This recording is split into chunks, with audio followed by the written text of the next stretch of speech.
আচ্ছা, নোট পিক্সেলের যে সিক্রেট বক্সটা সেটা আপনারা কিভাবে নেবেন, এই যে দেখেন থ্রি ডটে একটা ক্লিক করবেন, ক্লিক করার পরে সিক্রেট অপশনে একটা ক্লিক করবেন, ক্লিক করার পরে দেখতে পারবেন এইখানে কিন্তু আপনাদের কোডটা টাইপ করে দিতে হবে।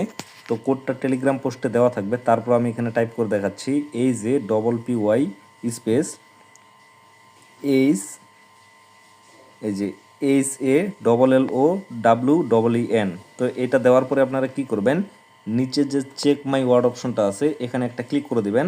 তবে অনেকের কিন্তু এই জায়গায় হচ্ছে না, কেন হচ্ছে না আমি দেখিয়ে দিচ্ছি। যে দেখেন চেক মাই রেওয়ার্ডে ক্লিক করলাম, এটা কিন্তু সাথে সাথে হয়ে গেল। তো যাদের হচ্ছে না তারা কি করবেন আমি বলে দিই। এই যে লক্ষ্য করবেন উপরে কিন্তু থ্রি ডট অপশনটা আছে, থ্রি ডটে ক্লিক করবেন, ক্লিক করার পরে রিলোড পেজে ক্লিক করবেন। রিলোড পেজে ক্লিক করার পরে আবারও আপনাদের এই পেজটা রিলোড হবে, তারপরে আবারও আপনারা এই জায়গায় এই কোডটা দিয়ে দিবেন, দেওয়ার পরে আবারও চেক মাই ওয়ার্ডে ক্লিক করবেন। এইভাবে আপনারা কয়েকবার ট্রাই করবেন, ঠিক আছে? মানে